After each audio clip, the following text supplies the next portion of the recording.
প্রশ্নটা বেশি আসছে একবার আমাদের কাছে। জুলুম প্রথার বিরুদ্ধে যারাই প্রতিবাদ করবে, জুলুমের বিরুদ্ধে, যে কোনো ডাকাতের গুলিতে মারা গেলে সে শহীদ সব পাবে। হ্যাঁ, সব পাবে। যে কোনো জালেমের জুলুম মারা গেলে শহীদ হবে। হ্যাঁ, বাকি এখানে নিয়তের ব্যাপার আছে। সর্বোত্তম শহীদ হলো হামজা ইবনে আব্দুল মুত্তালিব। কে? হামজা ইবনে আব্দুল মুত্তালিব, তার রাসূলুল্লাহ হাদিস সর্বোত্তম শহীদ। ওয়া রাজুলুন, এবং ওই ব্যক্তি, এখানে রাজুলুন আরবি গ্রামার যারা জানেন, আর রাজুলু দ্য ম্যান নির্দিষ্ট ব্যক্তি, আর ম্যান ম্যান একজন ব্যক্তি, যে কোনো ব্যক্তি।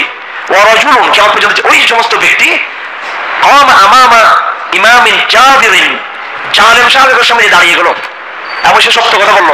ফাজাজারাহু ওয়া নাহারাহু, তাকে সে ধমক দিল, জালেমের উপর দাঁড়িয়ে সামনে দাঁড়িয়ে সে তাকে সত্য কথা বলল। ফাকাতালাহু, এবং এই সত্য উচ্চারণের কারণে তাকে হত্যা করা হয়েছে। জালেম শাসক গোষ্ঠীর বিরুদ্ধে কথা বলতে গিয়ে যে ব্যক্তি মারা যাবে, সত্য কথা তৌহিদের কথা বলতে গিয়ে যে মারা যাবে, জালেমের জবাবে শিকার হয়ে রাসূলুল্লাহ বলেছেন হামজা ইবনে আব্দুল মুত্তালিবের পরে সে হলো সর্বোত্তম শহীদ।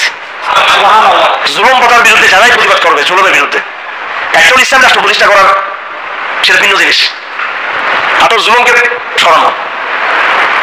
এই সম্রাট কি নাম, বৌদ্ধ সম্রাট, অনেক ইনসাফ যার ছিল সে, এইভাবে গ্রিকদের মধ্যে ইনসাফ তার সম্রাট ছিল, অমুসলিম ছিল কিন্তু কি ছিল, ইনসাফ ছিল।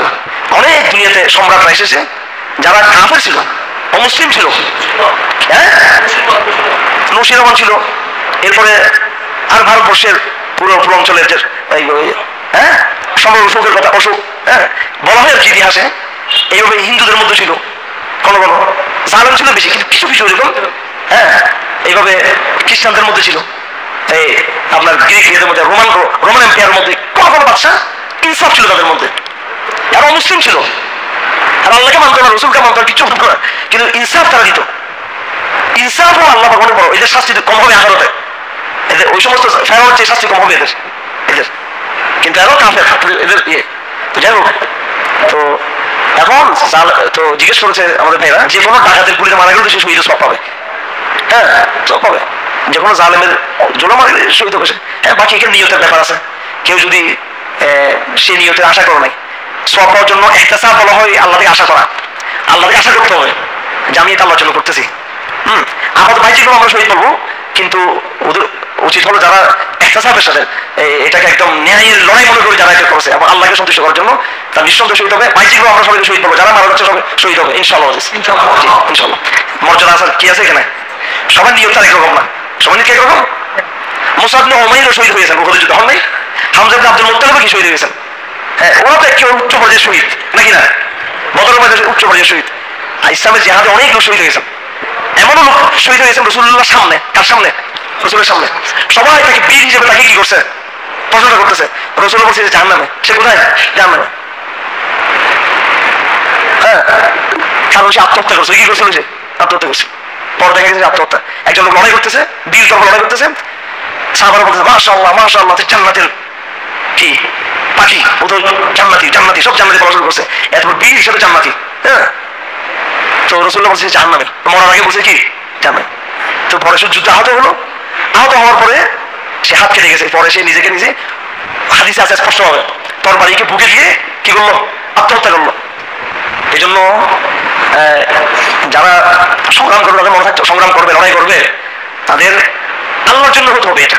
হ্যাঁ, আমি বলার সময় সবাইকে আমি কি বলবো, বাহ্যিক হবে যাদের রক্ত বের হচ্ছে, রক্তাক্ত হচ্ছে, যারা এইভাবে মুজলুম হচ্ছে, কি হচ্ছে মুজলুম, তারা এখানে দুটো পক্ষ, একদিকে নিরহ জনতা, আরেকদিকে বন্দুকধারী জালেম, এবং তাদের উপরে আছে হুকুমদাতা, তাদের উপরে আছে বৈশ্বিক শক্তি, একেবারে কতগুলো শক্তি এখানে, ঠিক না?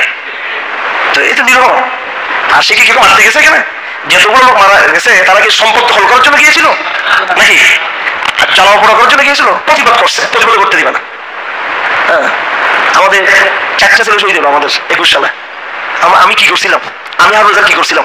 আমি তো হত্যা করি না, হত্যা করছি আমি, আমরা সবাই ছিলেন, আমি বলছি হত্যা এগুলো, আমি হত্যা সমর্থন করিনি। এরপর আমার হাঁটু ভেঙে দিল, আমার মেরে মেরে আমি কাস্টম দিয়ে ফিরাইলো আমার ধরে নিয়ে। হ্যাঁ, 14টা মামলা লাগাই দিল, আগের 20টা মামলা, 1 ডজন মামলা পাশে আমি 14 লাগাই দিল। জালেমদের চরিত্র এটা। আপনার জিজ্ঞেস করতে শহীদ হবে কিনা, শহীদ হবে কিনা, শহীদ হবে কিনা, কিরে ভাই? এক পক্ষে জালেম আর পক্ষে কি নিরহ, সুতরাং অবশ্যই সে কি হবে এখানে, শহীদ হবে। জিজ্ঞেস করতে হবে এটা। হ্যাঁ, শহীদদের মধ্যে যার যে নিয়ত, যার কি একটা সাব, এদিকে কি বলা হয়, একটা সাব বলে আশা করা, আল্লাহ থেকে কি করা, আশা করা। যে যত বেশি আশা করবে আল্লাহ থেকে, যার নির্যাতন শুদ্ধ হবে। হ্যাঁ, কেউ যদি অধিকার জন্য লড়াই করে, মান কুতিলা দুনা মালি ফাহুয়া শাহীদুন, হ্যাঁ, ওয়া মান কুতিলা দুনা নাফসিহি ফাহুয়া শাহীদুন। যে ব্যক্তি নিজের জানের জন্য, মালের জন্য, নিজের হকের জন্য, ইজ্জতের জন্য, একজন মানুষ আমার ইজ্জতের টানানি করতেছে, সে আমাকে বিক্রি করতেছে, আমি প্রতিরোধ করতেছি, বাসার ধরে ঢুকছে, প্রতিরোধ করতেছি, আমার অর্থ নিয়ে রূপপাত করে যাচ্ছে, প্রতিরোধ করতেছি আমি, সে আমাকে মেরে ফেললো। এগুলো একটা সব বস্তুবাদী কারণ। কি কারণ এগুলো? দুনিয়াবী কারণ। এই দুনিয়াবী কারণে শহীদ হবে, যেখানে দুনিয়াবী কারণে শহীদ হবে নিজের একান্ত অধিকারের কারণে।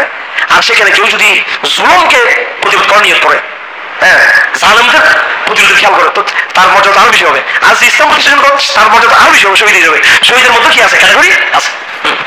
যাই হোক, ভাই যে জিজ্ঞেস করছিলেন সেটা হলো এই যারা দেখি যে কোনো কিছু সত্যকে না বলা, গোপন রাখা, এটা শিরিক কিনা? এটা শিরিক না, তবে শিরিক এটা সহায়তা করা হবে। এটা এটি ভালো লাগলে অবশ্যই সাবস্ক্রাইব এবং লাইক করবেন।